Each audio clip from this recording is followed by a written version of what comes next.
پہلے میں چاہوں گا کہ آپ اپنا تعارف کرائیں تاکہ جاننے والے جان سکیں ڈاکٹر معین الدین عقیل کون ہے۔ جناب، واقعتاً میں ایک طالب علم ہوں۔ آپ جاپان گئے، وہاں آپ کیا ایسا منفرد دیکھا آپ نے؟ دیکھیں، وہ اورینٹل یونیورسٹی ہے، یعنی وہ ایسی یونیورسٹی ہے جس میں مشرقی علوم پڑھائے جاتے ہیں۔ جاپانی اردو میں دلچسپی اتنی کیوں رکھتے ہیں؟ وہاں اردو زبان پڑھائی جاتی ہے اور وہاں ایسے اساتذہ بھی رہے ہیں کہ جنہوں نے اردو میں بڑی قابلیت حاصل کی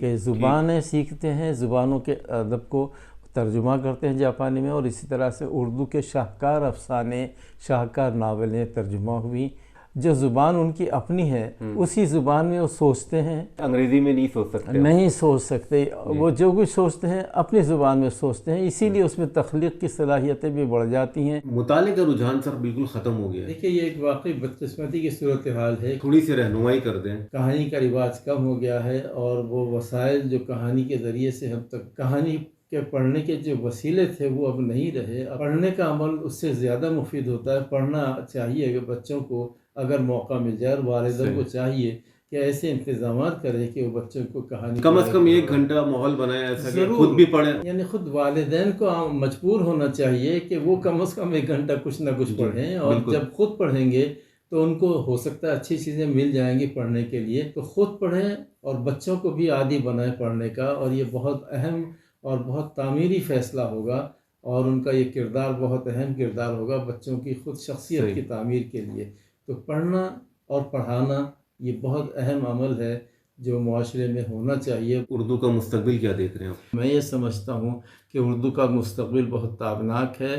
فروغ پا رہی ہے اردو ہر لحاظ سے، لیکن مطمئن بھی نہیں ہونا چاہیے، اس لیے کہ اس کے فروغ کے لیے ہم جو کچھ کر سکتے ہیں وہ ہمیں کرنا چاہیے۔ یہ آج کی ضرورت کے مطابق جو زبان ہونی چاہیے تھی ویسی زبان موجود ہے، اور ایسی ہی رہے گی اگر ہم اس کی طرف توجہ دیتے رہیں گے۔ بسم اللہ الرحمن الرحیم۔ ڈاکٹر صاحب، بہت شکریہ، آپ نے وقت دیا دھنک چینل کو۔ اس سے پہلے میں چاہوں گا کہ آپ اپنا تعارف کرائیں تاکہ جاننے والے جان سکیں ڈاکٹر معین الدین عقیل کون ہے۔ جناب، واقعتاً میں ایک طالب علم ہوں، اور طالب علم ہی رہا ہوں، اور ساری زندگی میری علم کی جستجو میں گزری ہے، اور جو کچھ بھی کیا ہے علم کے حوالے ہی سے کیا ہے، چاہے وہ لکھنے کا عمل ہو یا تدریس ہو، یعنی پیشہ ہو، ملازمت ہو، یہ سب زبان اور ادب سے متعلق ہی رہے ہیں، علم سے متعلق رہے ہیں پیشے اور مصروفیات۔ تو زندگی صرف علم کے سرپرستی میں یا علم کے پرورش میں گزری ہے، جس حد تک میں اپنی جانب سے کر سکا ہوں۔ میں اردو کے سرپرست رہے، آپ جاپان گئے،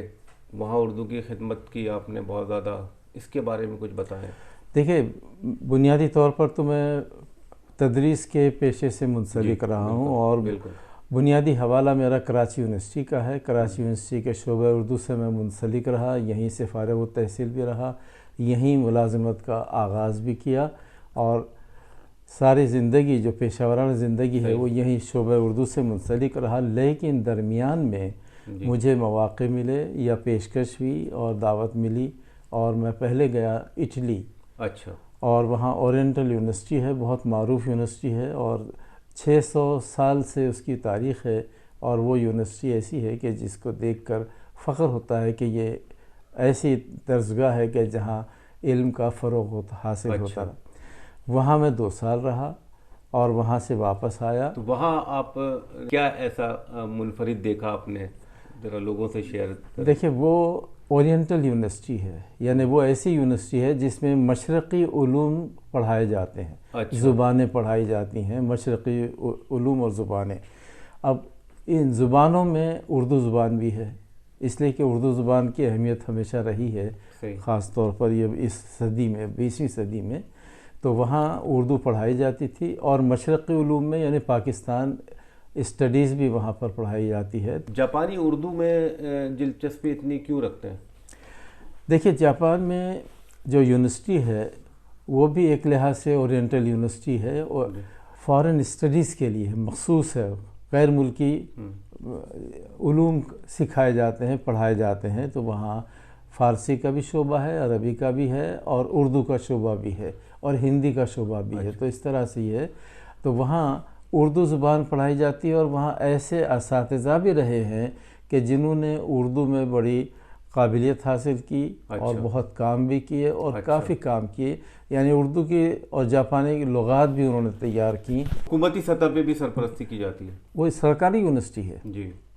اور وہاں پر انہوں نے یہ ایک بہت اچھی فتح قائم کر رکھی ہے کہ زبانیں سیکھتے ہیں، زبانوں کے ادب کو، بہترین ادب کو ترجمہ کرتے ہیں جاپانی میں، اور اسی طرح سے اردو کے شاہکار افسانے، شاہکار ناولیں ترجمہ ہوئی اور بہت کچھ ترجمہ ہوتا رہا اور ابھی تک ترجمہ ہوتا ہے۔ تو اس طرح وہاں ترجمہ کرنا اور درسیات میں اس کو شامل کرنا اور پھر باقاعدہ درس اور تدریس کا نظام وہاں وہاں سے طالب علم آتے بھی رہتے ہوں گے اور یہاں سے جاتے بھی رہتے ہوں گے؟ پہلے تو وہاں سے طالب علم آتے ہی رہے جی، اور یہاں سیکھتے رہے، یہاں سیکھ کر جاتے رہے، پھر یہاں سے سیکھ جانے کے بعد میں وہاں پر اردو کا شعبہ بھی قائم ہوا دیگر شعبوں کی طرح، اور وہاں یہاں سے جانے والے جو طالب علم تھے وہ وہاں جا کر استاد بنے، اور انہوں نے وہاں دوسرے طالب علموں کو اس قابل بنایا کہ وہ بھی استاد بن سکیں اور وہ وہاں تخلیقی صلاحیتوں کے ساتھ کام کر سکیں، اور عام طور پر وہاں پر یہ ایک رجحان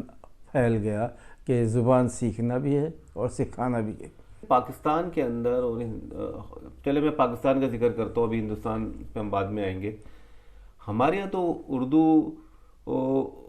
کوئی ایسی زبان نہیں رہی کہ جس کو اہمیت دی جاتی ہو، یعنی آج تک ہم سرکاری زبان نہیں بنا پائے، اور یہ سوال اٹھتا ہے، لوگ کرتے ہیں، نئی نسل کرتی ہے کہ انگریزی ایک گلوبل زبان ہے تو ہم اردو کیوں پڑھیں؟ اردو کی ہمیں کیا ضرورت ہے پڑھنے کی؟ دیکھیے، یہ بہت بڑی غفلت ہے ہماری قومی سطح پر کہ ہم اپنی قومی زبان کو یا اردو کو اہمیت نہیں دیتے۔ اس کے مقابلے میں ہم فیشن زدہ ہیں اور ہم انگریزی کو قبول کرتے ہیں، انگریزی کو استعمال کرتے ہیں اور اہمیت دیتے ہیں۔ یہ ہماری بہت بڑی غلطی ہے، قومی غلطی ہے، اور اس میں ہمارے اکابر،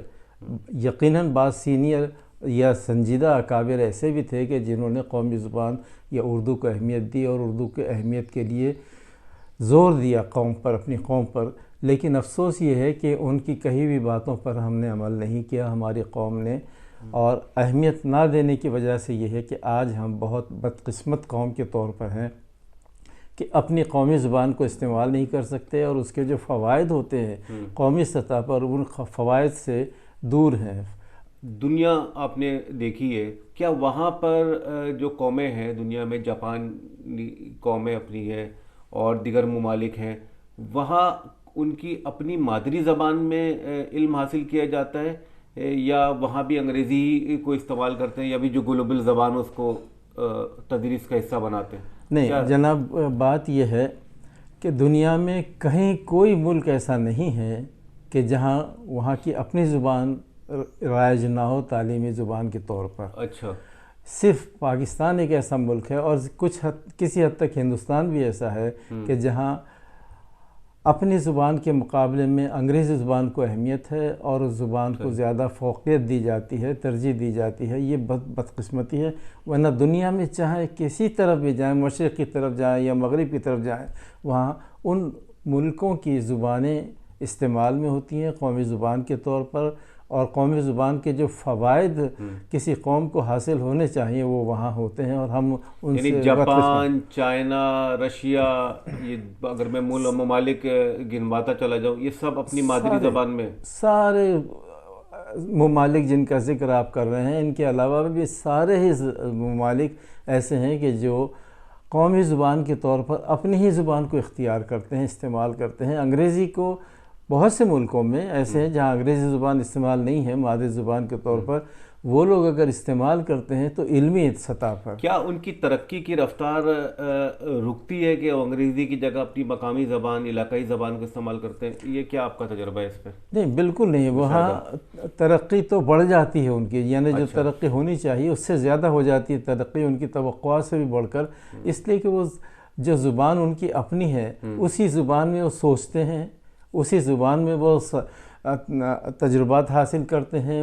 اور اسی میں جو کچھ بھی کرنا ہے ان کو اس زبان میں کرنا ہے جو ان کی اپنی قومی زبان ہے، ان کے اپنے معاشرے کی زبان ہے، اور آپس میں تبادلہ خیال کے لیے بھی وہ اسی زبان کو استعمال کرتے ہیں، لکھنے کے لیے، پڑھنے کے لیے، اور سوچنے کے لیے، سوچنے کا جو عمل ہے وہ فطری طور پر اپنی مادری زبان میں ہوتا ہے بہتر، اور اسی لیے وہاں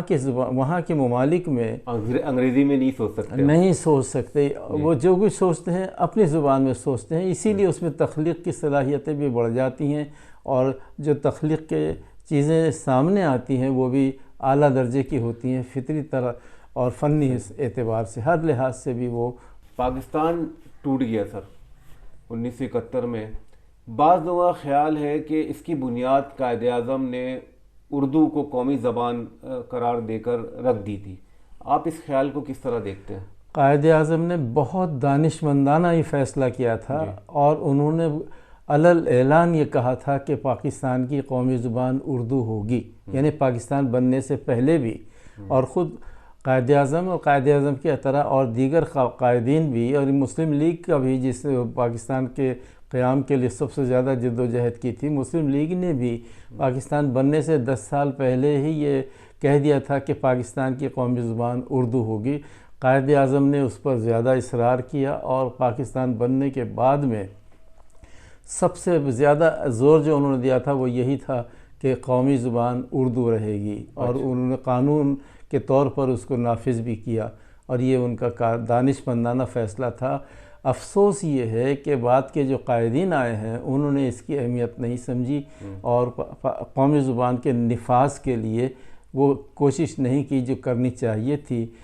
اور یہ بدقسمتی کی بات ہے کہ سن 71 میں اسی وجہ سے کہ اتحاد خیال باقی نہ رہا تھا قوم کے درمیان، تو اس لیے تقسیم ہو گئی قوم اور ملک ٹوٹ گیا، یہ بات تھی. لیکن بعد میں ایک عارضی طور پر ایک بہتر فیصلہ ہوا تھا ضیاء الحق کے نام سے، جو ڈکٹیٹر تھے بظاہر وہ، لیکن انہوں نے کچھ دانشمندانہ فیصلے کیے، اور انہوں نے ایسے ادارے بھی بنائے کہ جو اردو کے نفاذ کے لیے تھے یا اردو کے ترقی کے لیے تھے، انہوں نے یہ کام کیا تھا. تو بہرحال اردو کے نفاذ کے لیے جو کوتاہیاں ہم سے ہوئی تھیں، اور قائد اعظم کے فرمان کو نظر انداز کر کے جو غفلت ہم نے برتی تھی، اس میں کچھ تھوڑی دیر کے لیے ایک سہارا مل گیا تھا ضیاء الحق کے فیصلے کی وجہ سے، لیکن وہ بھی ضیاء الحق کے دور کے بعد میں ختم ہو گیا. جو کچھ فیصلے ضیاء الحق نے بھی اردو کے نفاذ کے لیے کیے تھے قومی سطح پر، سرکاری سطح پر، ان فیصلوں کو بھی ضیاء الحق کے بعد میں پھر نظر انداز کر دیا گیا، اور پھر وہی انگریزی کا چلن شروع ہو گیا. ہمارے نئی نسل کو معلوم ہو تحریک آزادی میں کیا کردار رہا ہے؟ ابھی بات جیسے قائد اعظم کے حوالے سے ہو رہی تھی کہ انہوں نے قومی زبان نافذ کرنے کا اعلان کر دیا، اس سے پہلے یہ تھا کہ ہمارے ملک یعنی بر عظیم میں، جنوبی ایشیا میں، ہندوستان پاکستان میں، یعنی قیام پاکستان سے پہلے جو ہندوستان تھا، اس ہندوستان میں اردو ایک ترقی یافتہ زبان تھی، اور بہت ترقی یافتہ زبان ہونے کے ساتھ ساتھ اس نے قومی سطح پر بھی بہت کام کیے تھے. اور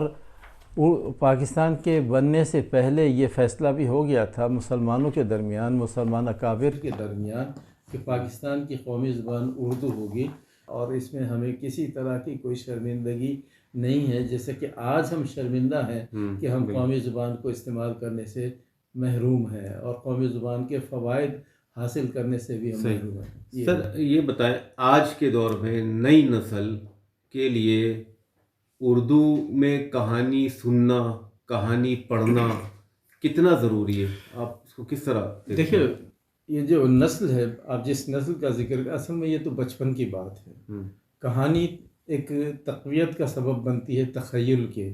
یعنی تخیل انسان کی فطرت میں ہے. بالکل. کہانی بہت بنیادی اہمیت رکھتی ہے انسان کی تخیل کی صلاحیتوں کو پروان چڑھانے کے لیے، فروغ دینے کے لیے. والدین کو آپ کیا کہیں گے اس پہ، اگر آپ ایک بحیثیت استاد کہ میں یہ کہوں کہ آپ کوئی نصیحت کریں ان کو، تو آپ کیا کہیں گے بچوں کے لیے، کیسا ماحول پیدا کریں؟ میرا مشورہ یہ ہوگا، اور میری بلکہ ہدایت یا مشورہ کے ساتھ ساتھ ایک اصرار بھی یہ ہوگا والدین سے کہ وہ اپنے بچوں کو کہانی کا عادی بنائیں بچپن ہی میں، اور ان کو یہ عادی بنائیں کہ کہانی کیا ہوتی ہے، کہانی تخلیق کریں، چاہے وہ جانوروں کی کہانی ہو، چاہے جن پری کی کہانی ہو، جو بھی کہانی ہو، کہانی تخلیق پائے. تو اس کی وجہ سے پھر انسان سوچنے سمجھنے کی صلاحیتیں بھی ہوتی ہیں، اور اس میں تخلیق کرنے کی صلاحیت بھی پیدا ہوتی ہے، تو کہانی کردار کے ذریعے سے آگے بڑھتی ہے، اور کردار تخلیق پاتا ہے تخیل سے، اور تخیل انسان کے لیے بہت ضروری ہے، تعمیر کے لیے، انسان کی شخصی تعمیر کے لیے، معاشرے کی تعمیر کے لیے تخیل بہت ضروری ہے۔ تو یہ بہت ضروری ہے کہ انسان کہانی میں دلچسپی لے، کہانی میں شوق پیدا کرے، اور تخلیق بھی کرے، اور کہانی سے تسکین بھی حاصل کرے، اور اپنے بچوں میں یہ صفت پیدا کرے کہ وہ کہانی سنیں، کہانی پڑھیں، اور کہانی تخلیق کرنے کی بھی کوشش کریں۔ یہ بچوں میں یہ صفات آئیں گی تو بڑے ہونے کے بعد میں وہ ان صفات سے دیگر تعمیری جو کردار ہو سکتا ہے انسان کا، اس کو ادا کرنے کے قابل ہو سکتے ہیں۔ ایک اور ہمارے سماج کا، ہمارے معاشرے کا مسئلہ ہے کہ مطالعے کا رجحان سر بالکل ختم ہو گیا ہے، اور کتابیں بھی اب کم ہی چھپتی ہیں، جو 1000 2000 5000 چھپتی تھیں، اب آپ بھی جانتے ہیں کہ 200 اور 300 چھپ رہی ہیں، اور 200 اور 300 چھپ جائیں تو ان تک متعلقہ لوگوں تک پہنچانا بھی مشکل ہو جاتا ہے۔ اب یہ بھی کام مفت میں ہی ہو رہا ہے، کوئی خریدنے کی طرف بھی نہیں آتا۔ اس کے کیا اسباب ہے، اور اس رجحان کو پڑھنے کے رجحان کو کیسے بڑھایا جا سکتا ہے؟ دیکھیے، یہ ایک واقعی بدقسمتی کی صورتحال ہے کہ پڑھنے کا رجحان کم ہو گیا۔ ایک زمانے میں جب خود ہم اپنے بچپن میں دیکھتے ہیں، میں اپنے بچپن میں دیکھتا ہوں کہ کوئی دن نہیں گزرتا تھا جب میں کوئی کہانی نہ پڑھتا تھا۔ مطلب میں آپ سے پوچھوں کہ اگر نئی نسل کی اب تھوڑی سی رہنمائی کر دیں، چلیں کہ یہ کتابیں ان کو کم از کم پڑھنی چاہیے، آغاز کرنا چاہیے، کچھ ادب کے بارے میں کوئی کتابیں ہو، کوئی ناول کا ذکر آ جائے، کچھ انگریزی لٹریچر میں سے کوئی بات ہو جائے، تو آپ کیا کہیں گے؟ دیکھیے، کہانی کا رواج کم ہو گیا ہے، اور وہ وسائل جو کہانی کے ذریعے سے ہم تک پہنچتے تھے، یا کہانی کے پڑھنے کے جو وسیلے تھے وہ اب نہیں رہے۔ اب تو انٹرنیٹ ہے، یا کمپیوٹر ہے، اور ایسی چیزیں ہیں جس میں کہانی کا عنصر کم ہو گیا، لیکن پھر بھی اب بھی بعض ایسے چینل ہیں کہ جس میں کارٹون آتے ہیں اور کہانی کا عنصر اس میں موجود ہوتا ہے، وہ بچوں کو دیکھنا چاہیے۔ لیکن پڑھنے کا عمل اس سے زیادہ مفید ہوتا ہے، پڑھنا چاہیے کہ بچوں کو اگر موقع مل جائے، اور والدین کو چاہیے کہ ایسے انتظامات کرے کہ وہ بچوں کو کہانی کم از کم 1 گھنٹہ ماحول بنائے ایسا کہ خود بھی پڑھیں۔ اچھا، اس میں ایک اور مسئلہ ہے، جب والدین خود کوئی کتاب اٹھا کے کبھی نہیں دیکھیں گے، کبھی خود کوئی اخبار نہیں پڑھیں گے، کبھی خود کوئی رسالہ نہیں خریدیں گے، گھر پہ رسالہ نہیں آتا ہوگا، کوئی کتابیں نہیں آتی ہوں گی، تو پھر وہ بچے کے اندر کیسے رجحان پیدا ہوگا؟ تو اس میں کم از کم 1 گھنٹہ تو بچوں کا کچھ ایسا ہونا چاہیے جو کہ کچھ بھی پڑھیں۔ یعنی خود والدین کو مجبور ہونا چاہیے کہ وہ کم از کم 1 گھنٹہ کچھ نہ کچھ پڑھیں، اور جب خود پڑھیں گے تو ان کو ہو سکتا ہے اچھی چیزیں مل جائیں گی پڑھنے کے لیے، اور وہی چیزیں اپنے بچوں کو پڑھائیں، تو خود پڑھیں اور بچوں کو بھی عادی بنائیں پڑھنے کا، اور یہ بہت اہم اور بہت تعمیری فیصلہ ہوگا، اور ان کا یہ کردار بہت اہم کردار ہوگا بچوں کی خود شخصیت کی تعمیر کے لیے۔ تو پڑھنا اور پڑھانا یہ بہت اہم عمل ہے جو معاشرے میں ہونا چاہیے، والدین کو اس طرف متوجہ ہونا چاہیے۔ آخر میں بس میں یہ پوچھوں گا سر، اردو کا مستقبل کیا دیکھ رہے ہیں آپ؟ میں یہ سمجھتا ہوں کہ اردو کا مستقبل بہت تابناک ہے، فروغ پا رہی ہے اردو ہر لحاظ سے، یعنی اگر سرپرستی اس کو مل جائے تو اور زیادہ فروغ پائے گی، لیکن سرپرستی نہ ہونے کے باوجود بھی جو کچھ بھی اردو کی صورتحال ہے وہ ہمارے لیے خوشکن بھی ہے، اور ہمیں خوش ہونا چاہیے، لیکن مطمئن بھی نہیں ہونا چاہیے، اس لیے کہ اس کے فروغ کے لیے ہم جو کچھ کر سکتے ہیں وہ ہمیں کرنا چاہیے، اور زیادہ سے زیادہ اس کو پھیلانا چاہیے، پڑھنے کا عمل عام کرنا چاہیے، اور جب ہم پڑھنے کا عمل عام کریں گے تو پھر یقیناً اس سے فروغ کے اور بھی امکانات پیدا ہو جائیں گے، تو یہ بہت ضروری ہے۔ تو بہرحال اردو کے مستقبل کی طرف سے میں مایوس نہیں ہوں، اور بلکہ میں یہ سمجھتا ہوں کہ آج سے 50 سال پہلے یا بچپن میں ہمارے جو صورتحال تھی زبان کی، اس سے کہیں بہت بہتر ہو گئی ہے، چاہے اس میں کچھ منفی چیزیں آ گئی ہوں کہ اس میں تلفظ بگڑا ہو، یا جملے الفاظ وغیرہ ویسے نہ رہے ہوں خوبصورت صاف ستھرے، لیکن اس کے باوجود یہ آج کی ضرورت کے مطابق جو زبان ہونی چاہیے تھی ویسی زبان موجود ہے، اور ایسی ہی رہے گی اگر ہم اس کی طرف توجہ دیتے رہیں گے۔ سر بہت شکریہ، آپ نے اردو اور اردو سے جڑے کئی موضوعات پر گفتگو کی، آپ کا بہت شکریہ۔